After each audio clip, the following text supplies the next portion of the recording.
when you have stuff that's in your name and you die, which we all eventually do, you've got to get the name of all your stuff changed to the name of the people that you want to give your stuff to. That process is called estate or probate. Changing who to change the name to, who you want to give your stuff to, is determined by a document. It might be a trust document, it might be a will, it might be a form called transfer on death. But the whole process of getting your stuff into the name of your heirs, those procedures and those rules and the problems that unfold in that process, in my mind, is one big minefield. And you're kind of going through it to get from here to there. And that's what we're going to be talking about today. As a way of background, for most of the 50,000 years that, quote, modern humans been here, most of this transfer didn't occur because there wasn't that much stuff to transfer. The idea of owning the piece of land under your feet was foreign up until pretty recent history. So you had a horse or you had an axe and you had a few family things, but that was about it. About 12,000 years ago, the concept of domesticating animals, domesticating grains, growing food, suddenly you had to control your land. So suddenly ownership concepts came along, but it was still transferred, your stuff, to the heirs. That procedure, those rules, were still somewhat based on family history, what your clan did, what your friends did, what your culture dictated. That started changing about 1000 AD. It's not that long ago. Suddenly we had cities, we had towns, we had the written rule. You had Great Britain that started having this idea that we're going to write things down and we're going to have titles, and if it's not written down, nobody knows what's going on, so it started being rules and procedures. And just about that time, the Crusades came along, and the land barons, those that owned the land and the castles, the wealthy ones had the horses. They were the knights. And some of them got on their horses and rode off to Jerusalem to fight in the Crusades. And not all of them made it back. And over time, there started to be a real problem where these wealthy people lived, because somebody would come along and say, I want to hunt on your landlord's land. Who do I go get permission for? And you'd say, well, I don't know. He's been gone for, 3-4 years. Well, I want to cut that wood. I want to buy some wood from your landlord, from your baron. Where do I go? And you say, I don't know. And it really started impacting commerce. Things couldn't change hands. Things couldn't be changed title because they didn't know where he was. So they started coming up with this concept of, well, let's get the pen out and let's get paper and let's tell these wealthy people before they get on the horse, before they ride off to Jerusalem, hold the fort. Oh, get off your horse there. Tell us who is your trusted friend that you're going to give the power to while you're gone, to transact business while you're gone. A power of attorney. Or a really trusted friend, like a trustee. So that while those knights were off and gone, the government knew who had the authority to transact business. And that was the beginning of these rules that started governing the policies of probate and getting your stuff changed into the name of your heirs. And every year it gets a little more complicated. and a little more complicated. So what we're going to do is talk about some of those rules. Now, back in 1776, when our government was sitting down to make the Constitution, they had to decide on some basic things, and one thing was bankruptcy law. They said, you know what, we don't like debtors' prisons, we don't like people that can't pay their debt off being put enslaved, and so we're going to come up with bankruptcy, and we're not going to let any state have power. So 1776, they decide, you know what, bankruptcy will be governed by one rule book. There is no such thing as the state of Arizona bankruptcy laws. It's federal court. So if you're a bankruptcy lawyer, you only have to worry about one book. The biggest mistake made by those people back then was that they didn't do the same thing for probate. Instead, they let every state draft their own rule book. How many states are there? 50! It's a smart crowd! And then, of course, Puerto Rico gets its own rule book, and Guam gets its own rule book. There's actually about 60 rule books. So, just because someone helped probate Mom and Dad's estate that was in Arizona, hey, I know about probate. And suddenly they're living in New York City, they tell their neighbors, probate's easy. No problem. Because Arizona's rule book is relatively streamlined, relatively understandable, and sometimes some lawyers use the word simple. On the other hand, some rule books, like California's, are viewed as very complicated, very rule-oriented, very complex, very difficult. So what you start having is people having this misunderstanding, hey, I probated my estate, Mom and Dad's estate, in California, and then they moved to Arizona, and they're telling everybody, you've got to have a trust, you've got to have a trust, you've got to have a trust. Well, in Arizona, you really don't, unless you have some complexities that you want to address. So one problem is there's all these rule books floating around, and that creates complexity. Now, I have had situations where people thought that everything's squared away, then their brother died, and suddenly they're inheriting some land in North Dakota, and then the other brother dies, and they're inheriting land in South Dakota, and then they die, and they go, ow! They've got 3 estates to probate. They've got to use North Dakota for the land in North Dakota, and they got to use the South Dakota rule book for the land in South Dakota, and they got to use the Arizona rule book for everything else, and pretty soon you can start talking. I got one estate going now on 10 years to try to get it all distributed. And all we're trying to do when you're gone is get your stuff to where you want it to go. That's all you want to do. And yet you got those rule books. And every one of them is different. Now, if that was the only thing we had to worry about, we wouldn't have the seminar. But 1974, Congress sat down and they passed the Employee Retirement Income Security Act of 1974, which is abbreviated Employee Retirement Income Security Act of 74, also called ERISA. Now, I'm still a CPA, I'm licensed as a CPA, I don't practice accounting, but us among accountants, we do have a sense of humor. We call it every ridiculous idea since Adam. I mean, you read that thing and you go, ah! What moron wrote this thing? And of course they keep adding to it and changing it and adding to it.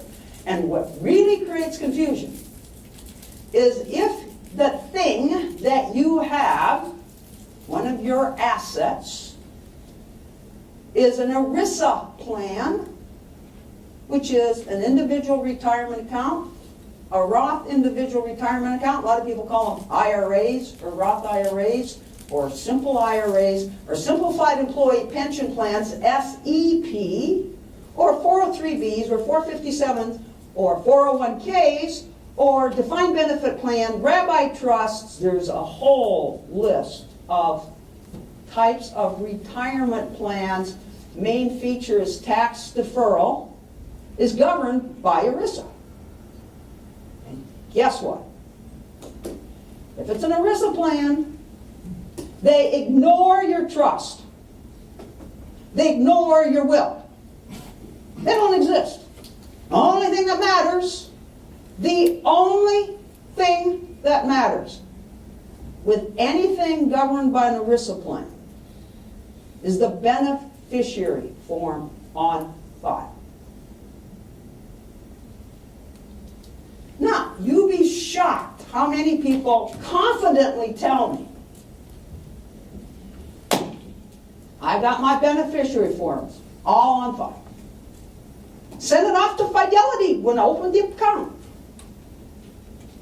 As you all know, computers keep changing. And whenever you have an ERISA plan, you have a plan administrator which uses a computer. And as computers are, sometimes plan administrators upgrade their computers. Dirty little secret in the industry is about 10% of beneficiary data disappears every time they change something on those computers. Now, I was given a Sunday school class once, and we were talking about this. And afterwards, an individual in the class came up to me, and he was pissed. You don't want to tick off an Intel engineer. He was in my face. He said, "How dare you slander Intel? Our microchips don't lose data. You got to retract it." So I very calmly said, "Tell you what. You've been at Intel for 12, 15 years. That means you got a 401k, a 407, a defined benefit plan, a pension plan, life insurance, and you've probably got stock options. Go this week, look up, and see what their computers say about your beneficiary data. Because that's the only thing that matters. What they have on file, not what's in your desk drawer." Saturday, so it was like 6 days later, on a Saturday, he calls me, and it goes like this: ring, ring. "Thanks for your patience. This is Dee."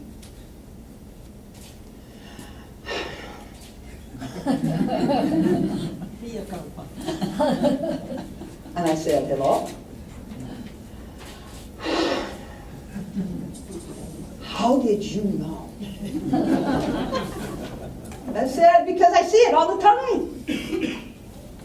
And he said, "Dee, I couldn't believe it. There was no beneficiary data on file for my 401k, or my 403b, or my defined benefit plan, and Dee, my life insurance." He said, "Dee, they're still trying to figure out what happened, because on the life insurance, the beneficiary form showed that under no circumstance was my current wife to get the life insurance. It was supposed to read, my ex-wife."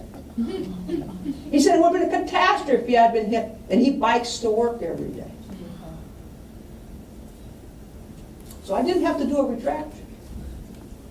I got a situation. Now, because this is such a problem, I have more experience than I cared digging out, fixing situations where people thought they had everything on file. They thought they had the beneficiary form up to date. Turns out the person dies, suddenly this person's getting my name, they get referred to me, they're coming in and they say, "I don't understand, Dad said I get the IRA." I said, "Well, where's the beneficiary form?" So we do a conference call. And suddenly the other side of the line is saying, "There's no beneficiary form on file in our system. Therefore, there's no beneficiary form." Now, here's the scary thing.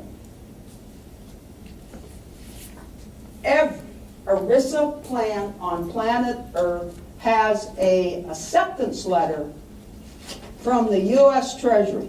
Even that IRA account has a letter saying the U.S. Treasury has reviewed this plan document and it satisfies ERISA rules, therefore we will allow it to be tax deferred. Inside every plan document, there's a section that discusses what happens if there's no beneficiary form on file. Now, logic would think that these plan documents would have been written in such a manner that said, well, if there's no beneficiary form on file, then the state legislature rule kicks in. That would be logical. But some lawyers aren't, and these are all drafted by lawyers. And I really like lawyers, although I know a few lawyer jokes. I really like my lawyers. They keep you out of trouble. You got to go see them before you make a decision, not after. But sometimes lawyers don't stop to think.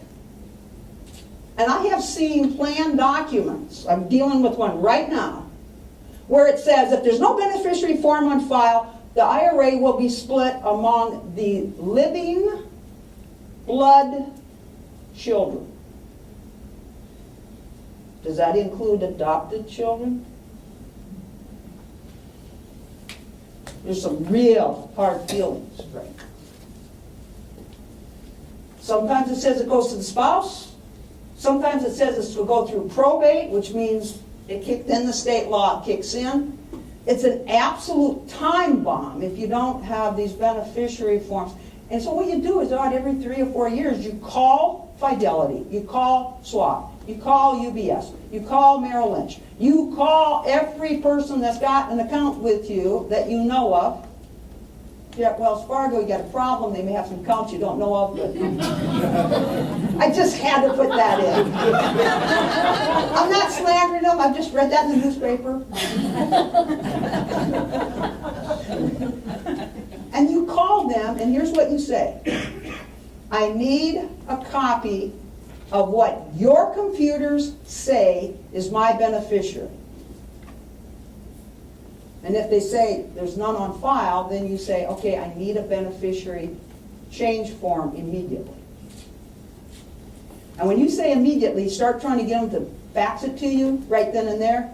Try to get them to email it to you right then and there, because I have been amazed how many times they will tell us on a conference call that they'll mail it, and 2 weeks later it hasn't shown up. I got a case right now where the husband's probably going to die any day now. Fidelity promised to send us the beneficiary form. They're pretty new clients, so we've just been scrambling for the last 3 months to try to get stuff squared away. They promised us on March 20th they'd overnight the form. On March 25th we called them, we don't have the form. They promised that they mailed it. Last week we called again and said, look, the clock's ticking. And they insisted they wouldn't send it until they talked to the client again. They said, look, these are tape-recorded phone calls. March 20th, not that long ago. And he admitted it was all unlocked on their notes, but that wasn't good enough. I don't understand what the problem is. It's a blank form. So, ERISA rules and these beneficiary forms are really important. And no one ever tells you that this stuff just disappears. Now, getting your stuff from your name to who you want it to go to is the estate process. That's the probate. There's the 60 rule books. There's the ERISA rules. So now I've got a question. You know, I used to be a school teacher. I love questions.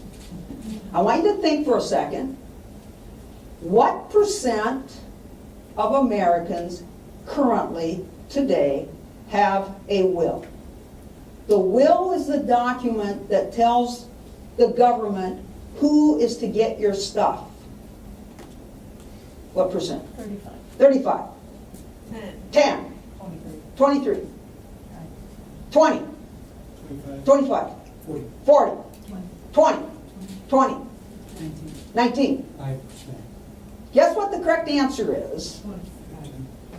100%. Got your attention?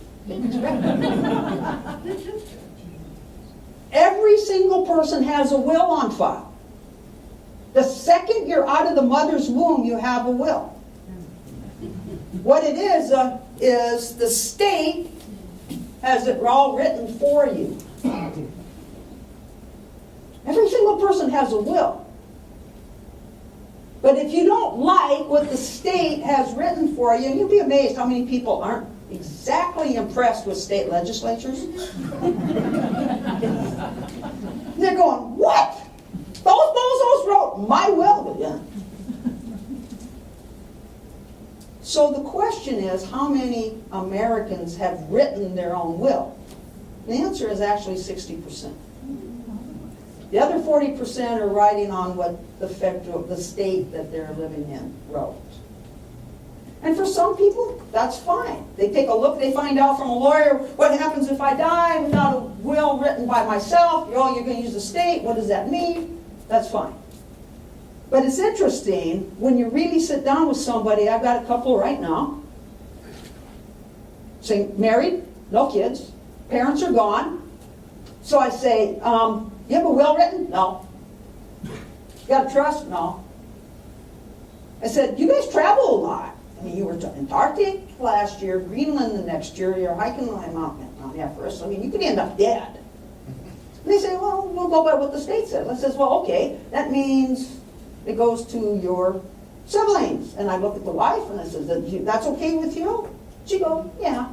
And I look at him, he says, God, no. And then they start bickering about what a nightmare it would be if his kids got $3 million, his siblings got $3 million. And yet, I've been working with them since 1988. And I can't get them off dead center. And they're both lawyers. So, remind everybody. I had one gentleman once, his parents sent him up to me, and he said, I'm not going to have a will. I said, well, you already got one. What are you talking about?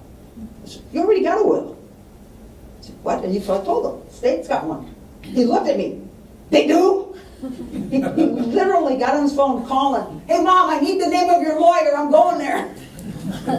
So it is a powerful tool to get people off dead center, to remind them that. Now, the reason we're having this seminar is this next portion. What happens when you're gone? You don't get to see it. I get to see it. In 2003, I had 50 clients die that year. 10% of my client base died that year. That wasn't the thing that really riveted it in my mind, though. We had one client die every week. Not two one week and none the next. One every week. One every week. And one every week. And I get attached to my clients. I like my clients. So emotionally it starts getting tough. And so I got 50 estates, and it takes about 1 to 2 years to get everything done many times. Don't die in Hawaii in a hotel room. It will take you a year to get the death certificate. So we had to set up a whole particular file. Now the reason I mention that is when you have 600 clients die in your career, you've seen about 2,000 siblings, 2,000 potential fights. I've seen what happens that you never see, and they hardly ever talk about it in the real world. Boy, do we see what goes on. So that year, in January, I went, wow, I got a lot of data. And you know, us CPAs, we love numbers. Numbers talk to us, numbers are good. So I sat down with the Excel spreadsheet and listed all the clients that died, and when they died, and who the names of their heirs were, and what was the conflict that we dealt with, and what was the problem. And I put it on the spreadsheet, and good old looked at it. And I thought, you know what, 68%, one standard deviation either side of the mean pretty much applies to what I'm going to talk to next. So when I say a story or what happens to heirs, it's not all the time, it's not every time, but it is by definition most of the time. So that's what we're talking about. Okay? Most heirs have 3 kids. Most heirs want to give it to most people that die have 3 heirs named. It might be a cluster of nonprofits and 2 kids. It might be 1 kid and 2 nonprofits. It might be 6 nonprofits. But most of the time, it's amazing how often it's 3. And it got me to thinking, when I was going through all this data and reflecting on a year of turmoil and wars, there was twice 2 gentlemen in my office had to come over and basically say, do we need to escort this man out of here? And I go, yes. Because it's almost to the point where fists get thrown. If you're an atheist, and in today's society, 20 to 35% of Americans are atheists, you got to ask yourself, okay, the Bible was written about 12,000 years ago, maybe put down in words 4,000 or 5,000 years ago, and there's these creation myths that are recorded, and the history, who killed who, and what king was what king, and then Jesus came along, and then Paul. So if you're an atheist, you view it as kind of a book written down. So if you're an atheist, it's like, well, why is it in the first book, right up there where God creates the universe, and God creates Adam, and then he creates Eve, and then they have sex, and then they have Cain, and then they have Abel, and then what does Cain do to Abel? He kills him! You gotta stop and think, why would humans have a creation myth where half the siblings kill the other half? I mean, what kind of message were they sending? Was, Cain farmed, Abel was a shepherd. Is it, farmers killed shepherds? Was it the oldest kills the youngest? Was a farmer killing a rancher? What story was he trying to tell us? Now, if you believe God exists and you believe Bible is man's attempt to record the knowledge that God has given us, and that happens to be what I believe, then I'm thinking, okay, God is sitting there and he tells us how he created the world. And then Adam, and then Eve, and then he has Cain, and then there's Abel, and then, bam, in Genesis, Cain kills Abel. So I asked a rabbi, and he said, it's simple. God was telling us that siblings don't love each other. Well, after 2003, it was like, yeah, God was right. Boy, was God right. Now, what's interesting is I've thought a lot about this. I would make a bet that if every single person in the room wrote down how much time they thought about this, it probably doesn't come close to the total time I've thought about this. I love going for long runs, and there's been times where my whole run was thinking about this. What is going on? And I'm pretty sure what's in my mind, that what could explain this is most people die between age 85 and 90. That means their kids are 55 to 60-ish. And the grandkids are 35 to 40-ish. And the great-grandkids are 5 to 15. So if your kids, and I have clients sit in my office and they talk about their kids, their children, their kids, their children, their kids, their children. And I finally have to say, wait a minute. You're 90. Your kids are 70. They're not children. But you'd be shocked when you get into the estate planning process, you're thinking about mortality and getting this stuff done, and who gets it, the head goes back to their kids and their children. Think about this. If you're 85 and your kids are 60, they have not lived with their siblings in 40 years. They probably move in different states. One's a lawyer, one's a doctor, one's a mechanic, one's a homeless bum. They're different. They have spouses, and they have children, and they have their work, and they have their own preconceived notions, and their jealousies. And if you think I'm exaggerating, I could tell you, I could literally spend 6 hours just throwing out stories. But I'm going to give you a few to give you a flavor. Back before I knew anything, before I really was experienced in this area, it was, hey Dee, I'm going to leave my house to my 3 kids. They get along well, and I'm, yeah, sure, dummy. We have 2 sons and a daughter. So let's see, I need 2 sons and a daughter. Is that okay if we pick on you? So as long as I'm picking on them, they got to get something for getting picked on. Okay, 2 sons and a daughter. And the parent, my clients had said, Dee, my kids get along really well. My children get along really well. And the boys will take care of everything. And Susie will, she always goes along. So, we're going to leave the house to the 3 kids. So, the house gets left to the 3 kids. And the 3 kids decide, hey, we're going to sell it, we'll go out and get by. Got a nice prom. Sign.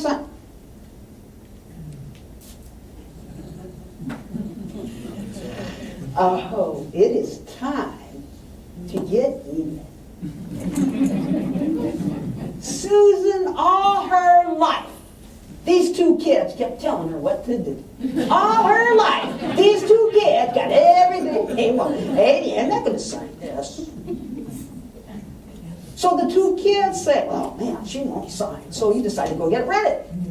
Which means you got to change, notify the state that it's going to be rental property, and you got to do the notify the insurance company, and you need a signature of all 3 owners. She won't sign that either.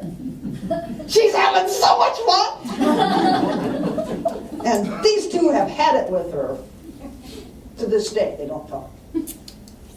Don't leave real estate to more than 1 person, because you need both signatures. So what I usually tell people is,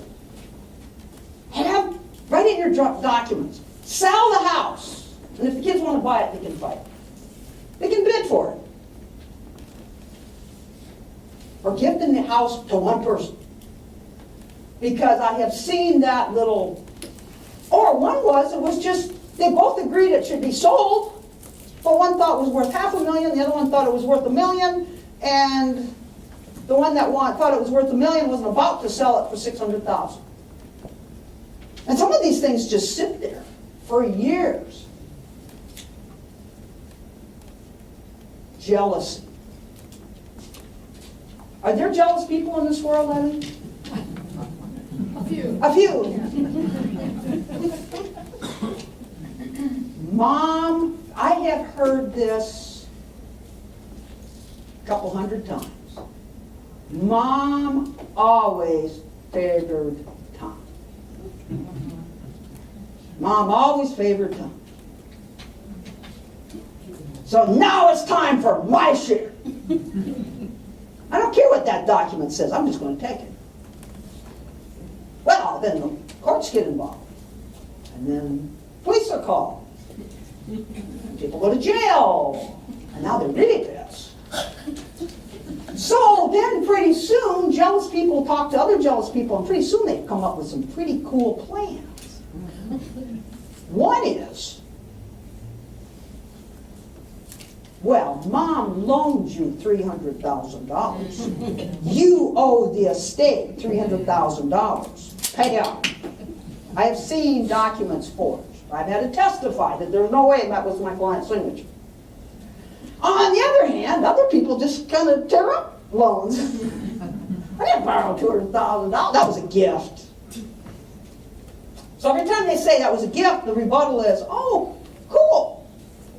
Give me the copy of the gift tax return filed by said mom.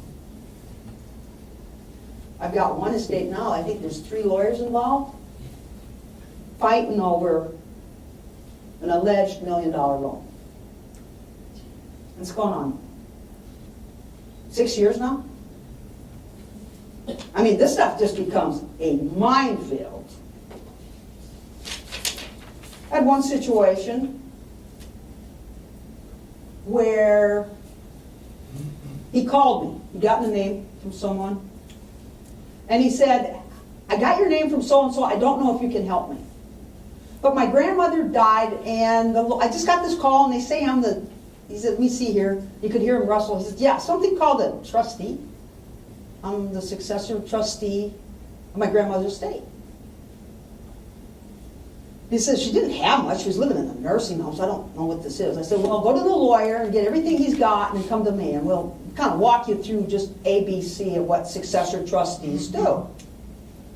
Comes to my office, and sure enough, there was one brokerage account. It was about $400,000. No car. Her personal property had been given away a couple of years ago. So I said, look, what you want to do is a date of death valuation. We can do that right here. Did the date of death valuation. You got a copy of the trust. Yeah. You got the letter from the lawyer. I said, you're going to need to. So I walked them through the ABCs. And then I said, it looks like there's 4 heirs. So you want to make 6 3-ring binders with the inventory, the date of death valuation, the letter you signed accepting the duties, a copy of the trust. They said, why do I need 6? I said, well, 1 for each kid, 1 for your lawyer, and 1 for yourself. He said, you don't understand. He says, we're 3rd-generation Catholics. My grandfather was a priest. My dad was a priest. I'm a priest.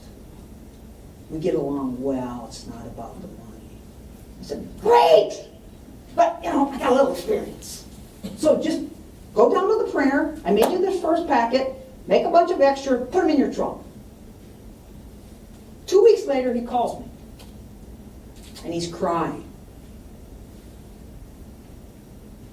And it took me a little while to figure out because I wasn't familiar with him. He's not a client. I wasn't familiar with his tone of voice. So I was like, who is this?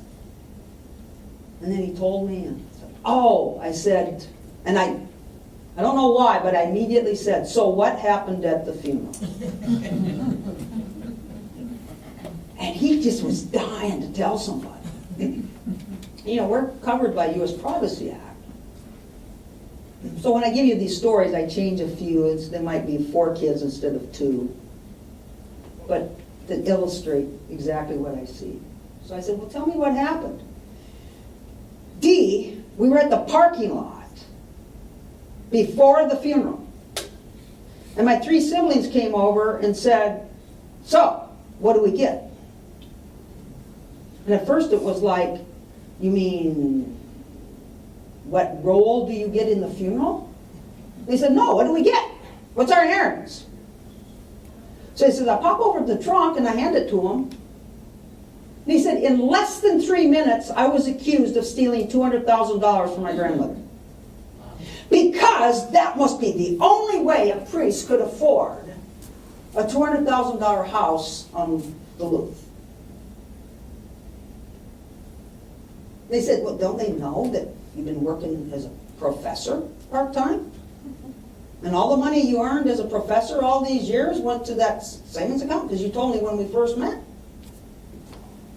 Those kids have not talked since. It's really hard to prove you haven't stolen anything. And you resent it like crazy.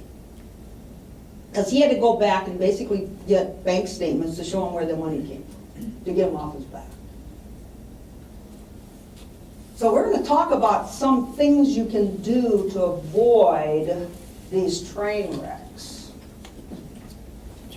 But before we do that, we're going to talk about personal property. Sometimes it's not all about the money. And I remember about 20 years ago, I had a hint. I should have paid more attention. God was trying to give me a hint, but I didn't take it. I was an arbitrator for the American Arbitration Association for several decades. I got a call, hey Dee, there's a estate tied up in probate. The judge is so frustrated, he says it's going to be taken care of by arbitration, and you're the arbitrator. You're going to meet. So I'm thinking, hey, I don't know if this is going to be over. The kids would not agree to the probate, final distribution of assets, because they couldn't agree on who would get the salt and pepper shaker made of white and green plastic. And I recognized them the minute I saw them. I grew up in southwest Minnesota. If you drive through Nebraska, every single little town has its own mom and pop cafe, and on those tables are white and green salt and peppers. They're done up. So, in my infinite wisdom, I said, she gets it in even years, and he gets them in odd years. Case dismissed. I should have paid attention. So about the time you turn 65, you no longer have yard sales or give anything away or sell anything that's anything close to personal property without getting the kids' permission. If you want to sell it, you call all the kids and say, I'm going to sell that white horse statue unless you want to buy it from me. I'm telling you, nothing. Because 20 years later, they're going to be looking for that. And what that does is that starts getting the kids to realize that the day's coming, you're going to die, and the day's coming that that personal property is going to be gone, so let's start talking about it. Where it finally sunk in, my dad had died, I was back home to see Mom, and Mom was talking to Deb and she said, well, you know, girls, I'm getting older, I'm going to start cleaning up the house, so if there's anything here you want, take it now. And silly me, I said, Mom, you're going to live forever, because I didn't want to go there. And then it was like, well, Mom, you know, I just want the white horse and the 2 roosters. She looked at me like, what are you talking about? I went, well, you know, the white horse and the 2 roosters. She said, honey, I don't know what you're talking about. Grab the white horse, got the 2 roosters. These 3 figurines. She said, oh, those silly things, I've almost thrown them away many times. I went, I would have killed you.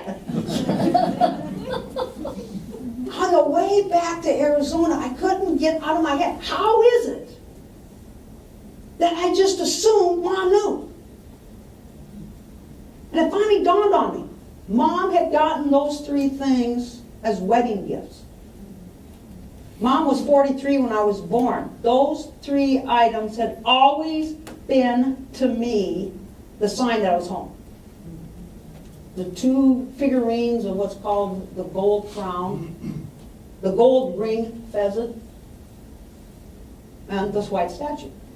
So I took them back with me. Now, I took them back that day. When you're little, Mom knows you stole the cookie, right? Right? Mom knows King didn't eat the Oreo cookie. You did. They know that. They got eyes in the back of their head. So, on personal property, there is this assumption that Mom knows. Of course she knows. Of course she knows. And it never gets talked about. So, people can really get upset that the personal property isn't there that they're looking for, or it goes to the wrong person. So, really, I'm serious. You don't sell nothing. Not even the white and green plastic salt shakers. You don't throw nothing away about the time you hit 65 without running it by the kids. They want to buy it, great. Now, I was mentioning this to a client of mine, and all of a sudden she's talking about their second home in Minnesota, and they've got apparently some type of collectible plates that are probably $20 a plate or $50 or something. She really, and she wants to sell them. She wants to give them away. She wants to get rid of them. One of the kids wanted to keep it forever. One thinks it should be in a museum. So we basically spent 2 hours talking about those plates, which represents about 1/2 of 1% of the value of the estate. But that's the critical issue.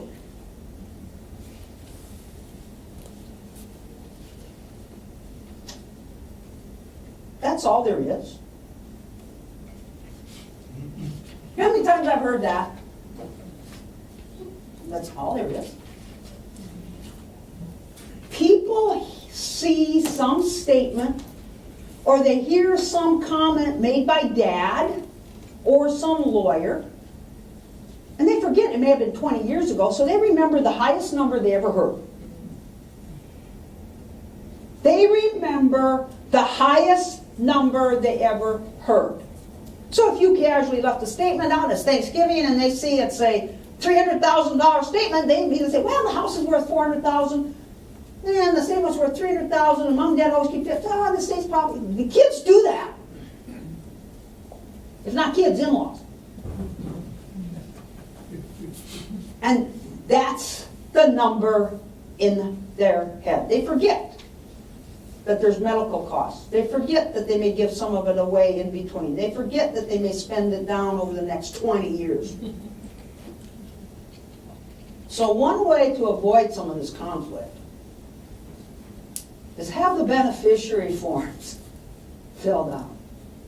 Sit down once in a while and make a master list of what you've got. Personal property, don't give it away. And start making maybe once every 3 years a rough balance sheet. I've got this house worth probably this. I've got this in the bank. I've got this in the brokerage firm. And here's a grand total. Sign it and give it to an accountant, your tax preparer, a lawyer, or someone. So as of that date, you're telling the kids, they don't even know it, but they're telling the kids, this is what it was on that date. So an independent third party can say, get that $3 million out of your number out of your head. It was 1.5 million 4 years ago, or 150,000 4 years ago. Now, if that was all we had to worry about, we probably wouldn't be having a seminar. You're going, what? Remember, don't say anything, just think. September 11th, 2001. Go back in time. Where were you, Linda? 9/11, 2001. Where were you when you heard that the towers were down? I was going to a chamber breakfast. She's gone to a chamber breakfast. Did you end up having the breakfast, or you turn around and go home? We had the breakfast. You had the breakfast. What was the mood? Very sad. Very sad. Where state was that? In Arizona. What were you doing on 9/11? I had just opened my post office and my employees were coming through the door. Oh, wow. Whenever I pick on people, they get something. You're all back in time with me? It's 9/11. I was getting in the car, turning on the radio after my workout, and I heard, as I backed out of the garage, a radio announcer. I went, oh, that's the professional radio announcers from, that's CBS or ABC. But I wonder what happened. Get out of the garage, put it in drive, and it says, they're quite sure that when the second plane hit the Twin Towers that it's not an accident. So I go back to, oh, well, a bomber hit the Eiffel Tower shortly after it was built. So I thought, yeah, it's got a hole in it. And then I start thinking, then they say the tower's down, and I start thinking, do we have any people? The firm I was at the time was called Prudential Securities. Do we have any people there? No. Okay, who does? Morgan Stanley. In October of 2001, Congress passed the U.S. Patriots Act, which actually stands for Uniting and Strengthening America, by providing appropriate tools required to intercept and obstruct terrorism, Act of 2001, also called the U.S. Patriots Act. The main goal was to try to start tracking money to prevent funding terrorism.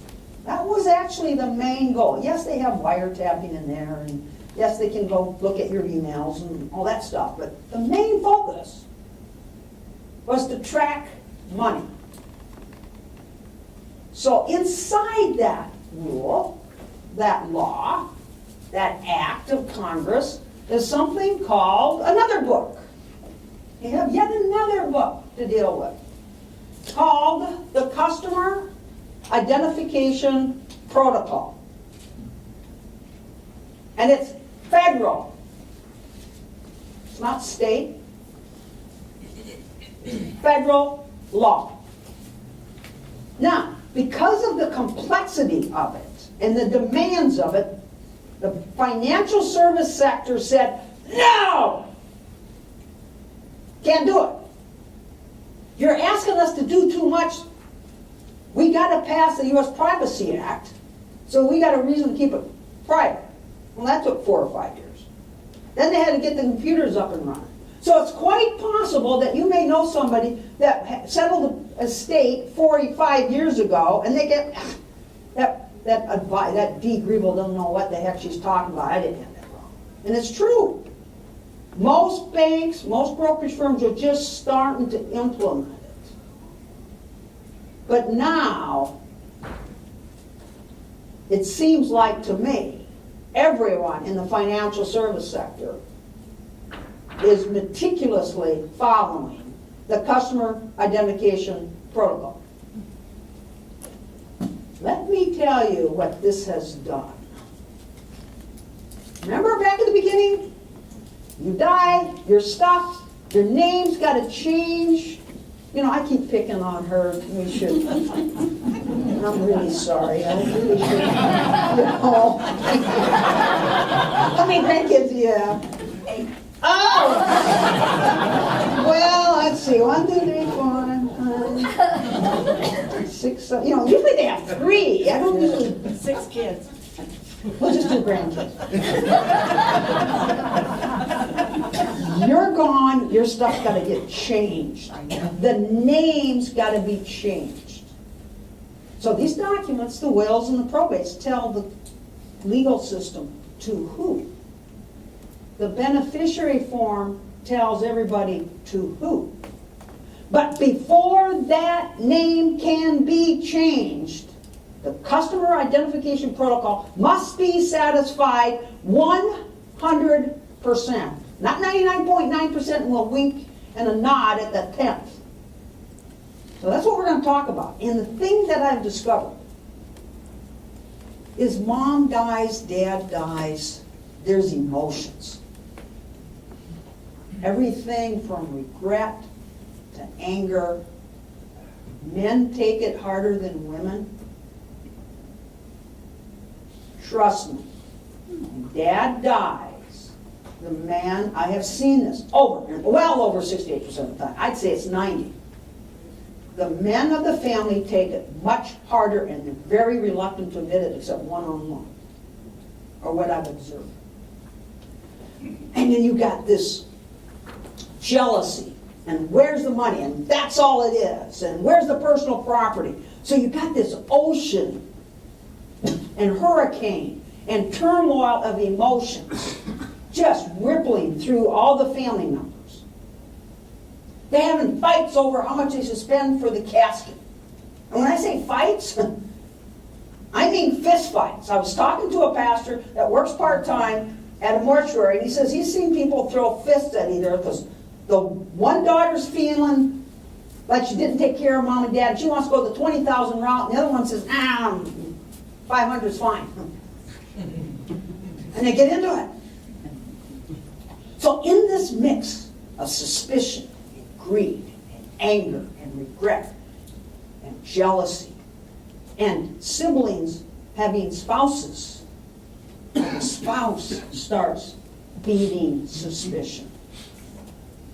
In the middle of that, we come along and we say, we have to comply with the customer identification protocol. Now, let me walk you through what that means. Let's do a simple one. You have a trust. Oh, we got to pick on somebody.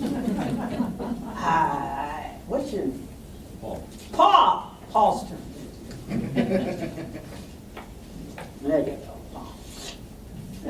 Paul here has a trust. It's a simple trust. I'm making this up. I don't know Paul. That's why I had to ask his name. We're going to pretend he has a trust. And he's got one heir, so it's about as straightforward as can. The trust is very clear. My son's going to be the successor trustee, and he gets everything. Simple, straightforward. And this gentleman's going to pretend he's the successor trustee. And what's your name? Alex. Alex. Alex, you're his adopted son, right? and you're really grieving Paul.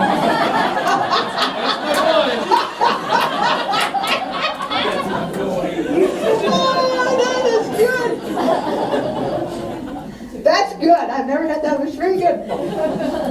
So you come to my office and you want to do this, and you're really grieving because he adopted you, he took care of you. You're thinking about the kind of life you would have had if Paul hadn't come along and rescued you, and you're really in turmoil. But you've been to the lawyer, and you've been to the bank, and now you've got this form that says you're going to accept the duties as successor trustee, and you've got the SS4 form because the lawyer gave you this. You're not sure what to do with it, but you've got it, and you sit down with someone, and they start saying, okay, we need a proof that the trust exists. Now that's usually the trust document. Or the lawyer has put together a document that's called Certificate of the Existence of the Trust, or the Affidavit of the Trust, or the Summary of the Trust. And you've got both. And we're trying to decide what's the name of the trust. One document says it's the Paul Trust. The other document says the name of the trust will be Paul Trust. What word did I leave out? The. We need an affidavit from the lawyer telling us if the name of the trust is the Paul Trust or Paul Trust. So I've been starting to meet lawyers one-on-one. Stop using the word the. Don't use it no more. A silly thing like that can stop you right at the get-go. We can't take your word for it that the ID number for the trust is 84 62 38 92. We have to have a copy of the form SS4. You'd be amazed how many lawyers go in, get the ID number, give you a printout from their screen on their computer, and they say, hey, I got it, here's the number. We look at it, oh, that's not the SS4 form. Well, it's the number. Sorry, we can't use it. We got to have a copy of the SS form. Is that my being a prick? No. That's courtesy of the government. And I'm not about to get in trouble with the federal government. So we've already got the successor trustee, Paul, starting to get a little steamy. By the way, this has happened twice in the last month for me. These two things. So then we get his name and his address, the value of the estate. Then we say, okay, Paul, we have to prove that you exist. So, Paul, you got your driver's license with you? You got your passport? No, pull up. We have to see the passport or the driver's license. We can't just take the number. We got to see it. And I lose my license if I tell the government I've seen it and I haven't. Then comes the fun part. Here's the questions we have to have Paul answer us. Paul, what is your legal address? Paul, what is your mailing address? Paul, are you a U.S. citizen? We must proactively say it. Oh, you're not a U.S. citizen? What country are you a citizen? Give us proof of that citizenship. Let me see, are you married, single, widowed, or divorced? How many dependents do you have? What's your social security number? What's your birth date? What's your education level? You got a doctorate? Got a master's? Where do you work? Ah, Dee, I'm retired. Where did you used to work? What does that got to do with it? We have to have it. What's the address of the employer that you used to work at? How long did you work there? What's your income? What's your net worth? And pretty soon he's saying, I'm not opening an account with you. I am simply the successor trustee of my dad's trust. What do you need all this for? I've had 4 or 5 people walk out of my office. Stormed, pissed, angry. Because they're already in an emotional, fragile state. Right? And suddenly, we're needing that information. What's your income? Is usually when I get to the point, what's your income? That's usually where they start resisting. What's your net worth? What's your tax bracket? Do you have any friends in powerful political figures? Like Sheriff Arpaio, the governor? Do you have any other brokerage accounts? And we have to have all this stuff done. If we don't, we don't open the account. And a lot of people get, now, got a case right now. Brand new client, she came in and said, we just can't get this estate figured out. Help us. And she kept seeing the bank in West Virginia, the bank in West Virginia, the bank in West Virginia won't give us our money. So, well, how much is it? That's about $1/3 How many heirs are there? 3. How many trustees are there? 3. I go, said, that's your problem. They said, no, the bank won't. My sister and I have been there, and we flew there, we gave them all this information, which, by the way, we thought was quite invasive. I go, it is, but it's required. And they won't give us the money. I said, where does the third sister live? Europe. What does she do? She's very wealthy, retired. So a third of $1 million is 112,000. Doesn't mean that much to her? No. But the bank won't give us the money. I said, guess what? If there's 3 trustees, all 3 trustees must provide all said information. And this trustee in Europe, she didn't got the time to fly in the United States. Didn't want it to be bought. So it's not the bank trying to hang on to the money. So there's another thing I'm telling lawyers. Try to have one trustee, one, not 3 or 4 or 5. I had a lawyer in my office for no other reason than talk about the customer identification protocol, and he argued with me. He says, yeah, but most parents just don't want, don't want the kids to fight, so they're going to make them all 3 trustees. I said, no! Now they got all kinds of ways to fight. It's very, and then all this this has to go in the computer, and then your name's run through Homeland Security. And as long as Homeland Security says you're not an embedded terrorist, then we're allowed to print the forms, and all 3 people have to sign the forms, and if you live in certain states, they got to be notarized. So, I've been telling these lawyers, have one trustee at a time. Leave out the word the. Because it grinds everything to a halt. Now, I had seen most of my career, people come in and they'd have 4 or 5 bank accounts. One bank where their savings, their pension comes in, one account where their Social Security comes in, one account that has $5,000 called their savings account, another account that's got $200 in it. Then they got another bank where they got a savings account, a checking account, a credit card. I never could understand why, but now after this Wells Fargo news, now I understand that some teller was getting money. Every single account triggers its own paperwork and its own accounting and its own record keeping. And one more account for a suspicious in-law to go looking to think the money was stolen. And that happens. I had a client die 10 years ago. The only thing I had handled was the broker she'd had died. I took over just to handle the account. The only investment was annuity. They occasionally needed to take money out of the annuity, so they'd sign a form and we'd wire the money directly to the bank. And then the annuity was gone, the account was closed. 3 years later, this kid shows up.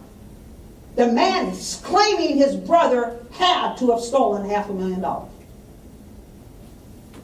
So he wanted us to audit the account as a thing. From my point of view, all he had was annuity.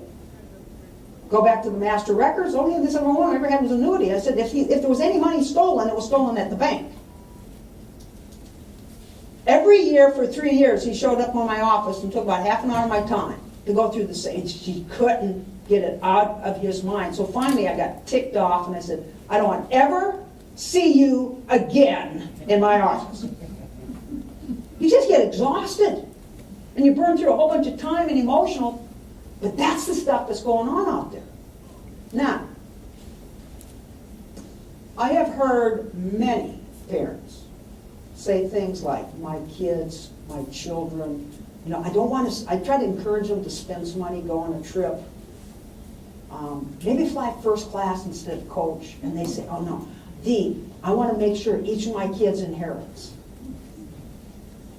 Well, for the first 20 years of my career, I'm like, okay, fine. Not anymore. Now I'm kind of in their face. And I go, well, wait a minute.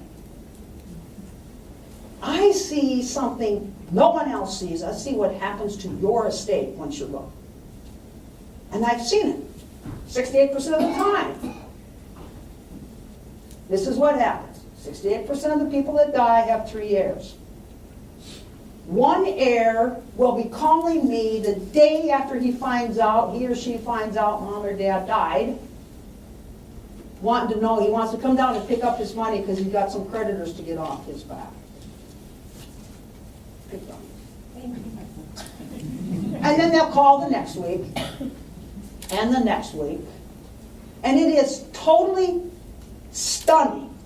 I'm still shocked. I can't believe it shocks me anymore, but I'm still like, wow. The amount of debt about a third of our younger generation has.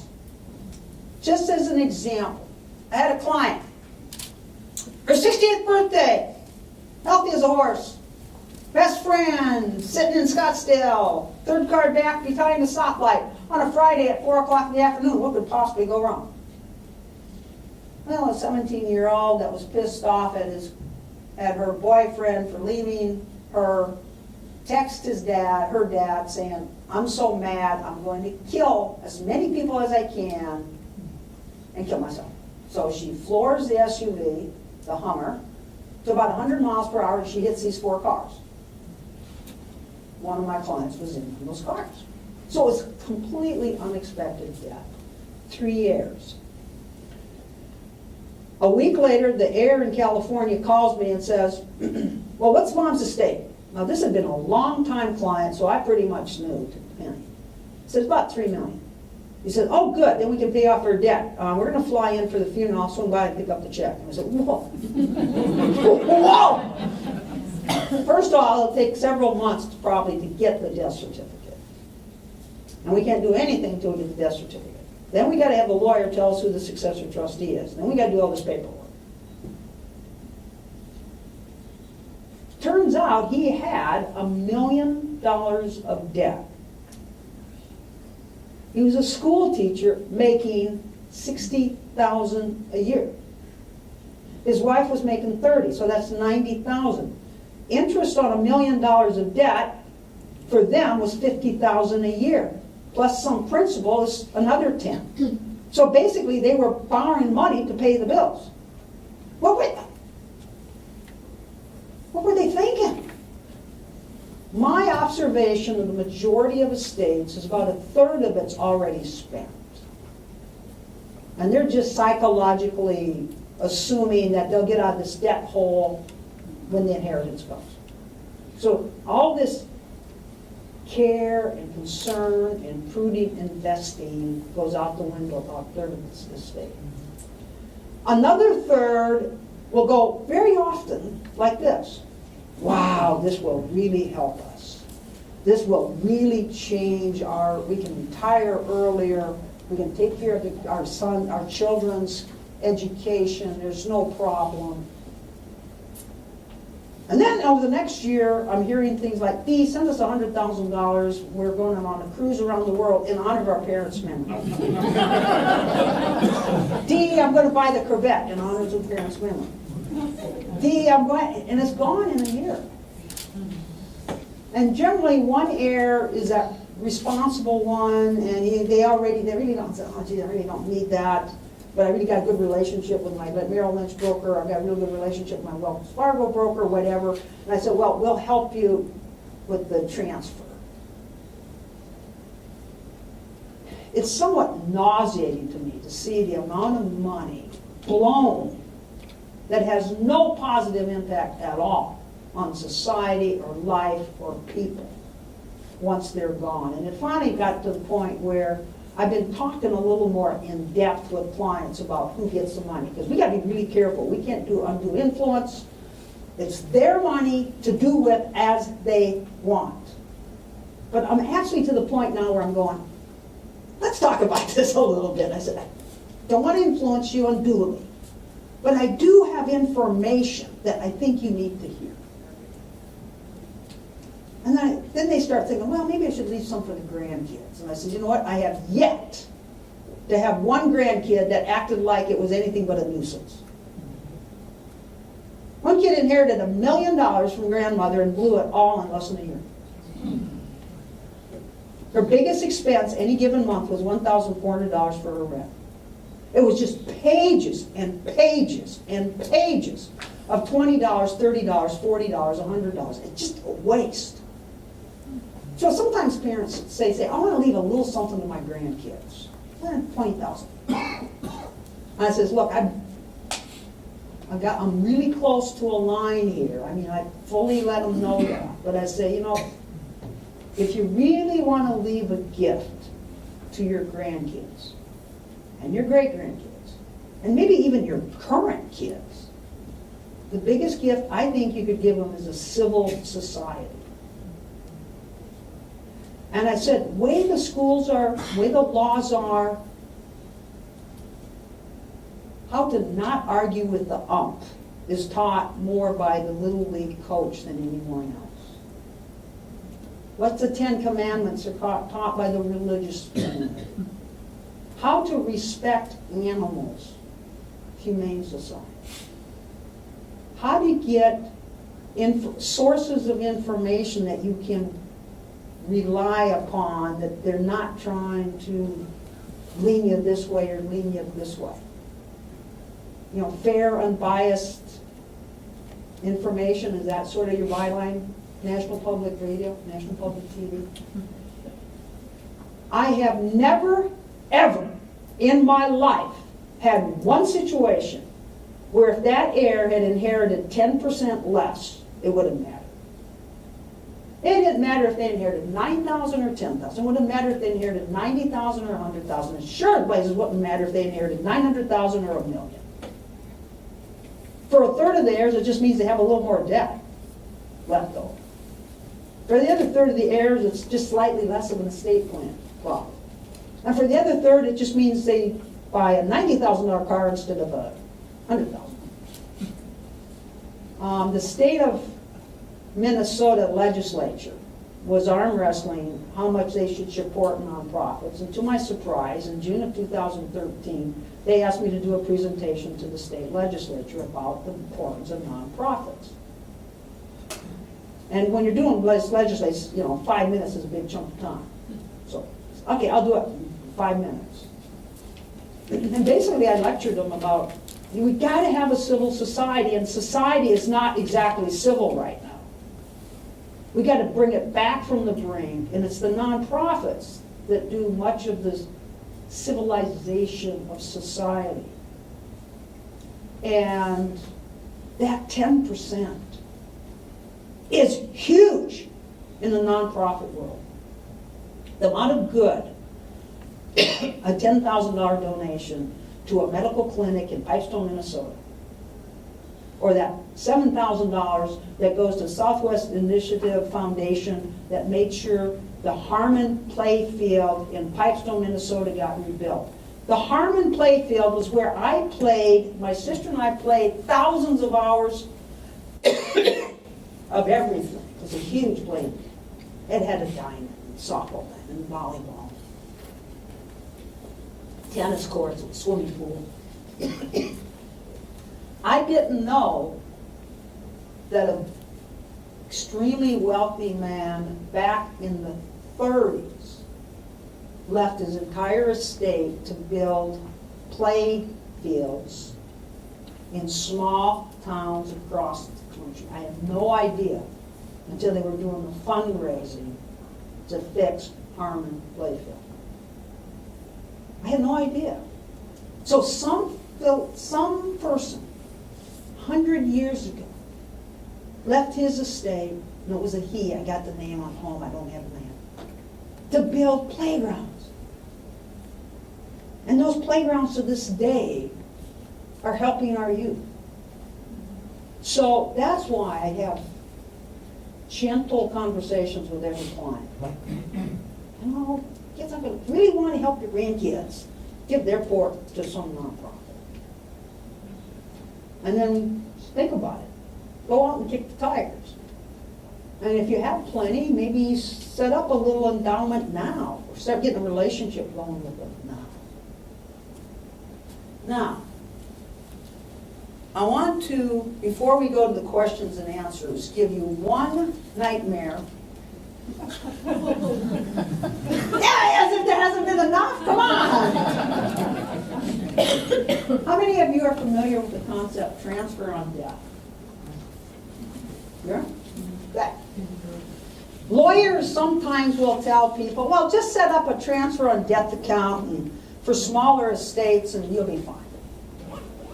And I kind of thought that was too. But recently I have a client whose mom died. Almost everything was really squared away. It took like 2 months to get the estate. So whoever she was using out in Chicago was working well. One little account left at Scottrade. It's a do-yourself place. For some reason, this elderly woman had a transfer on death account that owned 10 shares of GE, 10 shares of AT&T, and 10 shares of Boeing, and 3 kids. Of course. And of course, what did she say? 1/3, 1/3, 1/3. In the old days, as recently as 5 years ago, this is how that would have been handled. Ring, ring, hi, this is Scottrade, hi, this is Dee, you're in a conference call with someone. They're an heir here, we got the proof, we can fax it to you. The 3 heirs want the account liquidated and a check sent and the account closed. And they go, okay. So the 3 heirs sign the letter, we notarize it, send it in the mail overnight, return receipt. Account's liquidated the next day or two, the check sent out and the account's closed. Not anymore. Not even with the Scottrades of the world. Here's what these heirs have to do. They each must open their own account at Scottrade. But Scottrade is a do-it-yourself place, so that means you've got to go on your computer and enter all this information. And half the questions, the people have no idea what they're asking. So that's where I get involved. And 1/3 of the elderly have no computers because they don't want them. So don't go out and buy them. They don't want them. So how do they open an account on a Scottrade? Well, the only way they accept accounts is on the computer.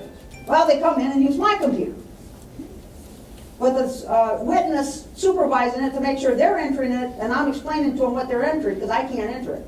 Because then I've become legally a custodian of those money.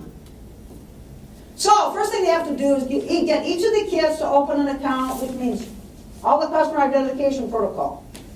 Then they each get 3 shares, 3 shares of each, 3 shares of each, 3 shares of each, leaving 1, right? So we call Scottrade. How do we get rid of the 1? They send a form out and they say, well, this share will go here, this share will go here, this share will go here, this person will pay this person $3.72, this person will pay this person $7.74. So send Scottrade these checks so we can put them in this account, and once we've got the checks, then we will split it. Well, one kid by this time said, had it. He said, I'm not going to do that. So the other kids said, I'll pay for it. We're still waiting for Scottrade to liquidate. Now, here's what happens.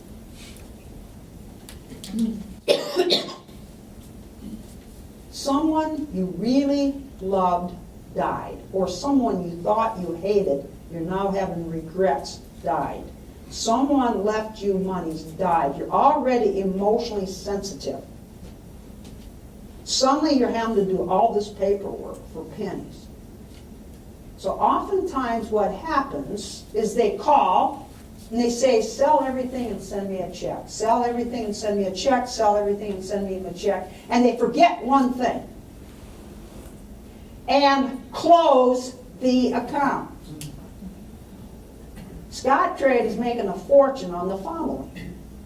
If you don't say and can't prove that you said and close the account, and you better be able to prove it, they will charge you $125 account fee, $125 account fee, $125 account fee, and then you get a letter that I have seen in the mail saying you owe $375 in late fee plus $375 in late fees. You owe us $750, and 2 weeks from tomorrow we're taking you to collection, and if you don't show up, the courts will rule in our favor, and they will win every time. But if we have to take you to collection, we will charge you $2,000 for legal fees.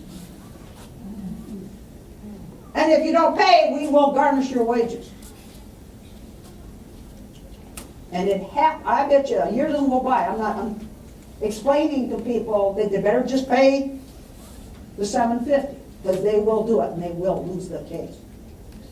So suddenly you got these transfer on death accounts that used to be so simple becoming just hours of work and frustration when they're least willing to do it. Now, the reason I do this, let's go back to those ERISA plans, those beneficiary forms on file. Before they can move one dime, if there's 3 beneficiaries listed, each beneficiary has to have their own inherited IRA account open and activated. I had one client, 5 heirs. I kept begging her, don't list 5 heirs. She didn't listen to me. The first 4 were down there and had all the paperwork down. They flew in from Texas, they flew in from Minnesota, they flew in from California. The one living in Arizona still hasn't gotten down to see me. The other 3 kids, there's 5 heirs. The other 4 are convinced that she's doing it just to pull their chain. She's doing it because she wants to be in control. Now, put yourself in my shoes. The second we find out you're dead, that account's frozen. Nothing can be bought, nothing can be sold. Nothing can be tendered. Until all the accounts are open and the accounts split.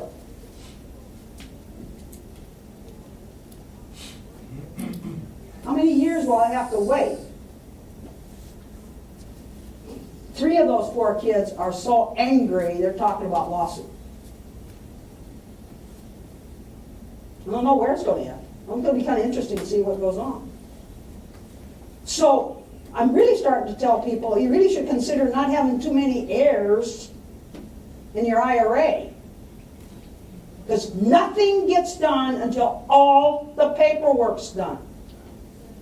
Now, you might talk to somebody 5 years ago, that Griebel doesn't know what she's talking about because we just told him to sell everything and send us each a check. Yeah, you could do that before, you can't no more. So, it sounds so simple. I have heard this so many times. I'm going to get a trustee and then everything's taken care of. That's not. Make darn sure you don't have the word the.